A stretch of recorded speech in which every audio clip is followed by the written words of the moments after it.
Chapter 13.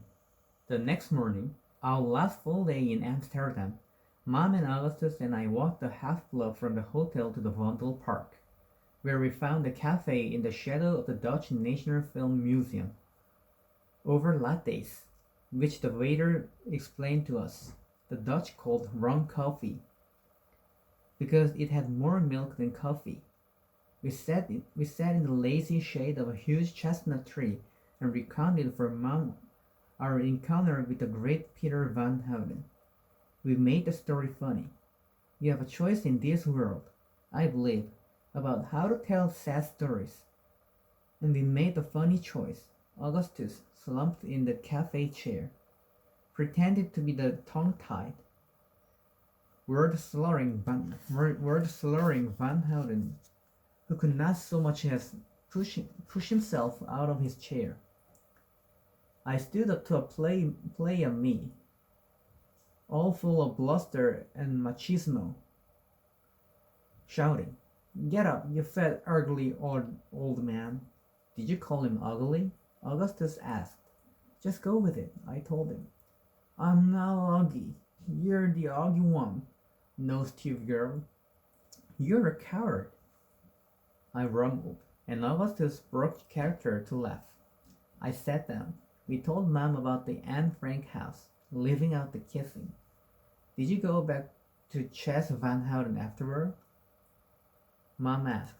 Augustus didn't even give me time to blush. No, we just hung out at a cafe.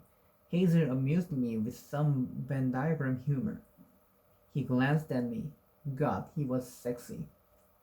"Sounds lovely," she said. "Listen, I'm gonna go for a walk. Give the give the two of you time to talk." She sat at Gus and edged in it. "Then maybe later we can go for a tour on a canal boat." Okay, I said. Mom left a 5-euro note under her saucer and then kissed me on the top of the head, whispering, "I love you," which was two more loves than usual. Gus motioned down to the shadows of the branches intersecting and coming apart on the concrete. "Beautiful, huh?" "Yeah," I said. "Such a good metaphor," he mumbled. "Is it now?" I asked. The negative, the negative image of things blown together and then blown apart.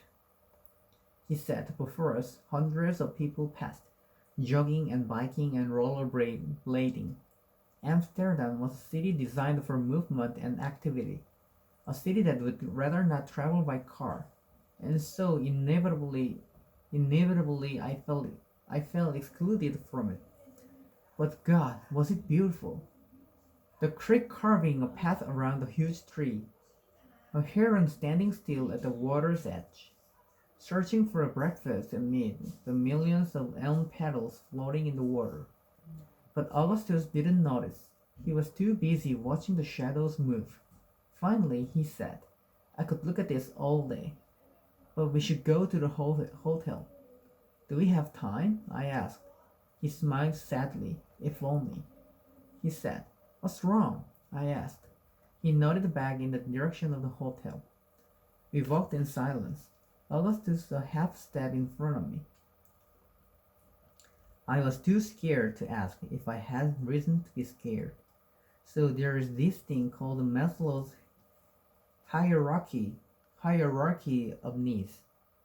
Basically, this guy Abraham Maslow became famous for his theory that certain needs must be met before you can even have other kinds of needs. It looks like this. Once your needs for food and water are fulfilled, you move up to the next set of needs, security, and then the next and the next. But the important thing is that, according to Maslow, until your physiological needs are satisfied, you can't even worry about security or social needs, let alone self-actualization, which is when you start to make art and think about morality and quantum physics and stuff. According to Maslow, I was stuck on the second level of the pyramid, unable to feel secure in my health and therefore unable to reach for love and respect and art and whatever else, which is, of course, utter horseshit. The urge to make art or contemplate philosophy does not go away when you are sick. Those urges just become transfigured by illness.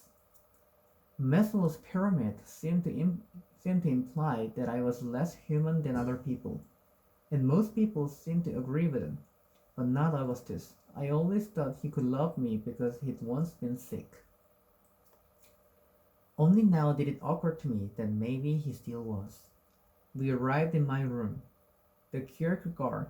I sat down on the bed, expecting him to join me. But he hunkered down in the dusty paisley chair. That chair, how old was it?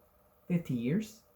I felt a ball in the base of my throat hardening as I watched him pull a cigarette from his pack and stick it between his lips. He leaned back and sighed. Just before you went into the ICU, I started to feel this ache in my hip. No, I said. Panic rolled in, pulled me under. He nodded, so I went in for a PET scan. He stopped. He yanked the cigarette out of his mouth and clenched his teeth. Much of my life had been devoted to trying not to cry in front of people who loved me, so I knew what Augustus was doing. You clench your teeth. You look up. You tell yourself that if they see you cry, it'll hurt them, and you will be nothing but a sadness in their lives. And you must not become a mere sadness, so you will not cry. And you say all of this to yourself while looking up at the ceiling. And then you swallow even though your throat does not want to close, and you look at the person who loves you and smile.